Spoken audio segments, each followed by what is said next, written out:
안녕하세요. 삐띵 부저 가는 길 삐띵로드 오동엽입니다. 오늘은 여러분들에게 제가 최근에 집필한 책에 대해서 얘기하려고 나왔습니다. 짜자잔! 오동엽의 발품파라 꼬마 삐띵이라는 책입니다. 제가 작년 말부터 준비했으니까 거의 한 1년 정도 동안 준비를 해서 최근에 출간을 했습니다. 여러분, 삐띵 투자를 하고 싶은데 어떻게 해야 되는지, 어디에 물어봐야 되는지, 또는 내가 이 삐띵을 사야 돼 말아야 돼 라는 것 때문에 많이 고민을 하고 계신 것으로 제가 알고 있습니다.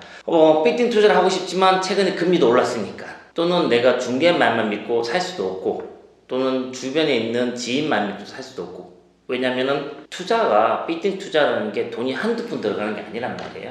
부자든 부자가 아니든 자기 전 재산에 준하는 금액이 들어갑니다. 그러면은 살떨리죠.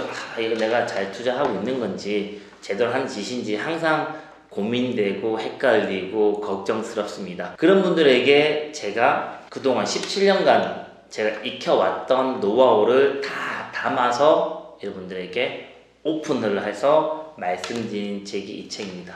자, 책을 잠깐 말씀드릴게요. 처음에 시작을 하면은 제일 먼저 읽는 말이 우리 모두의 꿈 건물주입니다.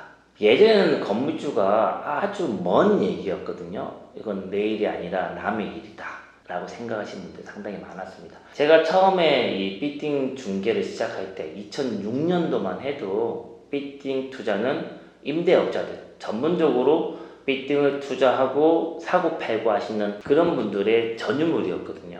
근데 어느 순간부터 일반인들에게까지도 확장이 되더라고요. 그 이유가 뭐냐면은 깜깜이 투자인 건물 투자가 이제는 보편적으로 일반화된 거죠. 정보가 많이 풀렸기 때문에 누구나도 그 정보를 잘 수집을 하면은 삐띵 투자에서 성공할 수 있구나. 또 그런 사례들이 좀 많이 보여지다 보니까 너도 나도 건물 투자에 다 뛰어들었습니다. 그러다 보니까 우리의 꿈이 건물주가 되어 버렸습니다. 그렇지만 아직까지도 내가 건물 투자를 해야 되는지 말아야 되는지에 대한 생각들을, 고민들을 많이 하고 계시거든요. 그래서 처음으로 시작한 단어가 우리 모두의 꿈 건물주입니다. 그러면은 책 내용은 꼬마 삐띵의 인기 앞으로도 그럴까?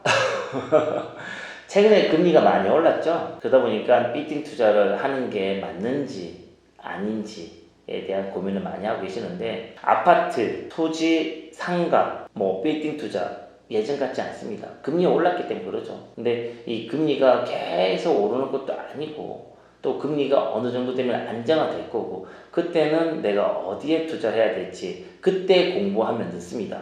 지금부터 공부를 해 나가다가 나중에 시장이 또 바뀌었을 때, 그때 여러분들이 투자를 할지 말지에 대한 결정을 이 책을 읽으신 분과 안 읽으신 분은 확연하게 다르지 않을까라고 생각을 합니다. 자, 그리고 두 번째가 삐띵으로 수익을 창출하는 5가지 포인트. 제가 강의할 때 항상 얘기 드리는데, 삐띵 투자를 잘해서 우리가 돈을 버는 방법은 요런 가지로 나눠서 볼 수 있다. 각각의 포인트에 따라서 내가 어떻게 하냐에 따라서 내가 목적한 수익을 달성할 수도 있고 달성을 못할 수도 있다. 이런 얘기를 많이 하는데, 그 내용을 다시 한번 자세하게 녹였고요.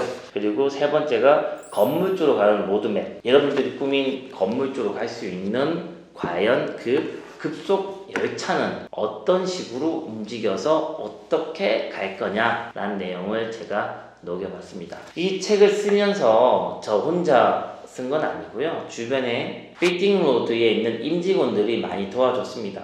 그 친구들이 자기 고객과 함께 중개했던 사례들, 그러니까 즉 중개 사례들을 토대로 어떤 형태의 건물을 매입했는데 얼마만큼의 성공을 했다, 또는 이 성공까지 가기 위해서 이런저런 고충이 있었다, 문제점이 있었다, 그렇지만 이걸 이렇게 해결했다, 이런 사례들을 좀 많이 녹이려고 노력을 했었고요. 그 사례들이 몇 건이 들어가 있습니다. 그래서 그런 사례를 보면서 여러분들 주변에 여러분들보다 먼저 건물 투자했던 사람들이 어떤 마음으로 투자했구나, 어떤 사람들이 투자했구나 라고 보시면 될 것 같고요. 그리고 또 제가 이 책을 쓰면서 가장 힘들었던 게 뭐냐면은, 아파트 투자 같은 경우는 많이 정책이 바뀌면서 할 얘기거리가 참 많아요. 그렇지만 베이팅 투자 같은 경우는 제가 2006년도에 처음에 일을 시작했을 때랑 지금이랑 그렇게 큰 차이가 없습니다.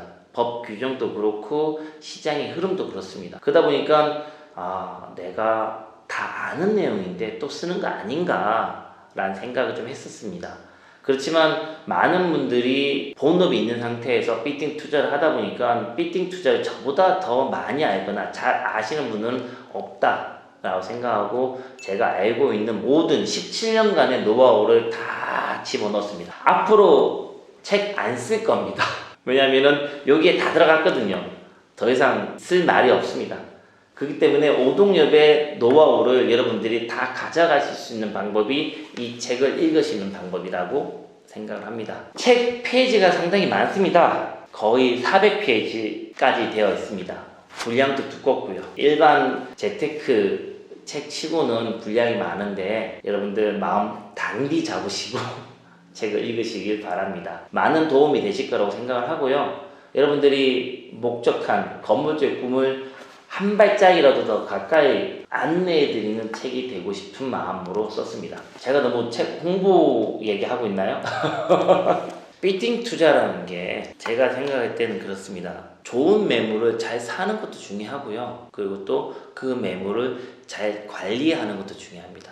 이쁘게 태어났는데 자라는 과정 속에서 뭐 사고도 당하고 다치기도 하면은 처음에 이쁘게 태어났지만 나중에 모습이 소위 말하는 달라지죠. 저희가 뭐 역변했다 라는 얘기도 많이 하는데 그래서 건물도 똑같습니다. 좋은 매물을 사는 것도 중요하고요. 그 매물을 잘 관리하는 것도 중요하고 또 나중에 좋은 값을 받고 다른 사람에게 파는 것 또한 엑시트 플랜도 상당히 중요합니다.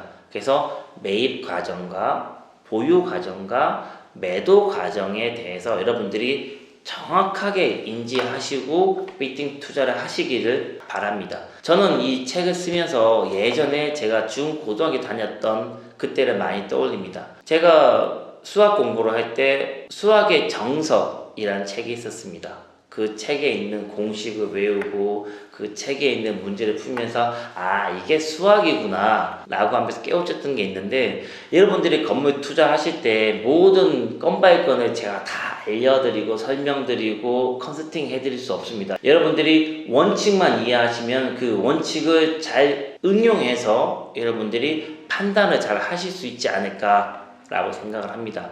그래서 다시 한번 말씀드리지만 오동엽의 발품 바람 꼬마 베이팅 꼭 읽어보시기를 바랍니다. 여러분 항상 여러분이 베이팅 부자가 되는 그날까지 오동엽 즉 베이팅 로드가 함께 하겠습니다. 오늘 영상 이만 마치겠습니다. 감사합니다.